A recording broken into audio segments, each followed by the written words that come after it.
Brownsville, as is, with A for Shauna. S for Sonia, and we've been promising you some out-of-town adventures. Yes. And here we are in St. Louis. Yes. Yeah, in the Lou. I love it. But we're here for a really special exhibit, We are. St. Louis Sound. And our connection to St. Louis Sound is, of course, Tina Turner. That's right. She moved from Nutbush to St. Louis. And personally, I'm really honored that one of our costumes from her career is on exhibit here for this show. I know. You know, Sonia, I think this promises to be an extremely phenomenal exhibit. And I'm so excited to go inside and maybe speak with Andrew. Yes. Yeah. He's the curator. He contacted me years ago about this, and it's a great story. You ready to go in? I'm ready. Y'all come on. My name is Andrew Wonko. I am a public historian at the Missouri History Museum in St. Louis. I am a lifelong St. Louis native, and I've always loved the history of this city, but few times have I had more fun than exploring the history of music in St. Louis. So we're standing in the St. Louis Sound Gallery. The idea behind this gallery was that here at the Missouri History Museum, we've done all sorts of fascinating exhibits about St. Louis history, but we've never done an exhibit that looks at all of the popular music of St. Louis. Across genres, across eras, everything from the dawn of recorded sound in the late 1800s all the way up to the early 2000s. We end with Nelly. So any style of music you can think of across that time period, you can bet St. Louis has a fascinating story to tell. We thought this wonderful quote from Nelly's Country Grammar was a wonderful way to sum up what this exhibit is about. This is a celebration of all things St. Louis music.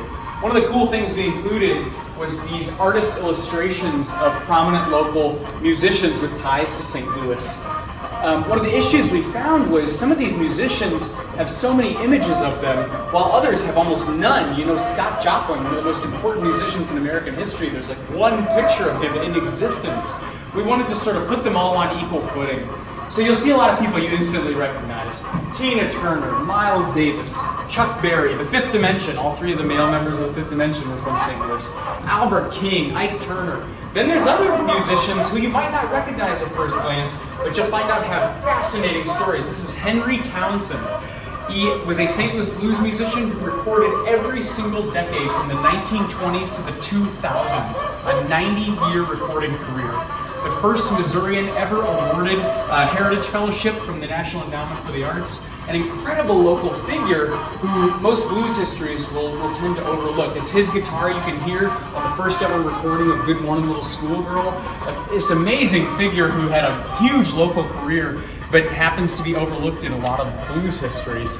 We enter the main part of the exhibit gallery and we touch in on all of the major genres that St. Louis had a role in shaping. This first section here talks about ragtime, the birth of radio in the 1920s, and early blues and jazz, all of which St. Louis had a huge role in.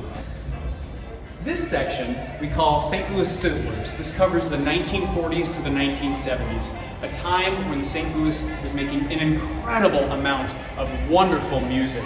As we move into this section, you will see artifacts from a number of internationally recognized stars. Tina Turner, of course, is the person you see right here, and one of the first artifacts people meet when they enter this space. But you'll also see Albert King, The Fifth Dimension, Chuck Berry, Miles Davis, Clark Terry, Fontella Bass for her massive 1965 hit Rescue Me. We have artifacts from all of those people represented. St. Louis truly was a sort of confluence at this point in history. We had so much homegrown talent, but we were also attracting talent from regions all around St. Louis. So for instance, Ike Turner moved his Kings of Rhythm from Clarksdale, Mississippi to East St. Louis in the 1950s, and all of these artists followed along behind him. It was a wonderful time to be in St. Louis if you loved music. The artifacts you see behind me are actually from the Club Imperial, one of the first places anyone ever heard Tina Turner take the stage.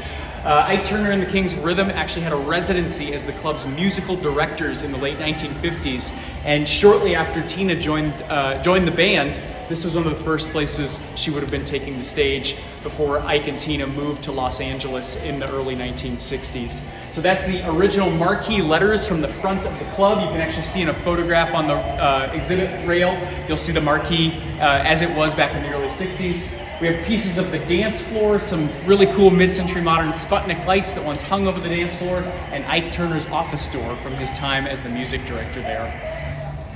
But if Tina Turner's story starts as the queen of rock and roll in St. Louis in the late 50s, her story certainly doesn't end there.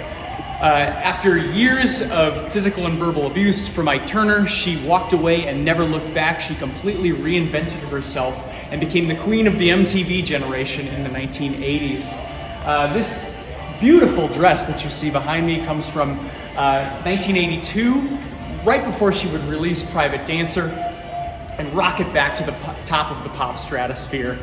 She would go down in history as one of the highest selling female artists of all time until her ultimate retirement in 2008. A wonderful piece of local music history. Tina Turner is obviously one of the most important and influential musicians to ever call the St. Louis area home. So the interesting part when I was researching all this history of St. Louis music is how much the city itself is actually tied to the wider region. Either be that by rail, by the Mississippi River. We have this long history of musicians sort of coming through St. Louis from other places. And one of those places is Tennessee and the Mississippi Delta in particular. We have a number of musicians that have roots in Western Tennessee and Mississippi that have come up through St. Louis. Of course, Tina Turner is one of the most famous. Little Milton came from Clarksdale, Mississippi. But one of the great things about this exhibit was that sort of sense of community that we got in terms of these artifacts being on loan from places in Tennessee that are also helping to save this heritage. So from the West Tennessee Delta Heritage Center, we got this wonderful Tina Turner dress. From the Stax Museum in Memphis, we have this beautiful velvet stage suit of Little Milton's. Albert King's Flying V guitar was loaned to us as well as some stage clothing of Luther Ingram, who was a native of Alton, Illinois, but of course recorded on the Stax label like so many funk and soul artists of the 1970s did. We're standing here by another fascinating local Tina Turner connection that many people probably might not be as familiar with. This is the trumpet of Mitchell Gabriel Hearns. He was a St. Louis disc jockey who was on the air from 1952 until his death in 2018, almost continuously across that entire time. He could be heard on the St. Louis airwaves. He picked up his nickname Gabriel for his horn playing. In East St. Louis, he played in the bands of both Albert King and Ike Turner and got that wonderful nickname Gabriel. But in his spare time, he also ran local small record labels in the 1950s and 60s. And it was on his Toontown Records that the very first recording of Tina Turner in history took place. In 1959, they recorded a song called Box Top with backing vocals provided by Little Ann, which is what her name was before she was rechristened Tina Turner. But it was on his Toontown record label that the voice of Tina Turner was captured for the very first time. That was cut at Ike Turner's house that he bought on Virginia Place in East St. Louis. The house actually still stands today, but when he moved the Kings of Rhythm from Clarksdale, Mississippi up to East St. Louis to try to get embedded in the city's huge club scene that it had at the time, he actually purchased a home in town and basically used it as his practice and rehearsal session space. The entire band lived at this house, and in the basement they would essentially use it as a recording studio. So Gabriel brought over some recording equipment and cut that record right there on the spot. This is Nelly's Country Grammar music video, and for people of my age, I remember exactly where I was when I saw this for the very first time. But this was filmed in St. Louis. This is on the 4600 block of Labadie in the middle of North City. This is essentially a St. Louis block party. They said, we're filming a music video. Most of the people you see in it are everyday St. Louisans who showed up. So it's a wonderful slice of St. Louis life. You got lowriders parked in the street, people barbecuing, kids dancing in the street. It's a wonderful picture of St. Louis that became an internationally recognized symbol of the city. Nelly is one of just 9 hip-hop artists in music history to have an album go diamond, Country Grammar, the album, meaning it sold more than 10 million copies. You know, when we look at St. Louis's musical heritage, we see a continuous legacy from early blues and jazz through rock and roll, soul, funk, all these styles, they sort of bleed into one another. but we wanted something that brought that to the public and showed them how this is all part of a continuous legacy here in St. Louis. Well, Sonia, what do you think? I think St. Louis rocks. I do too. Oh, what a wonderful exhibit. And especially to have West Tennessee represented here in the Louvre. That's right. And the exhibit is here until January of 2023. Yes. So if you've not had a chance to come to St. Louis and see this wonderful exhibit, come check out our Tina dress here. That's right. You know what? There's so much that has encouraged me just by visiting this museum today.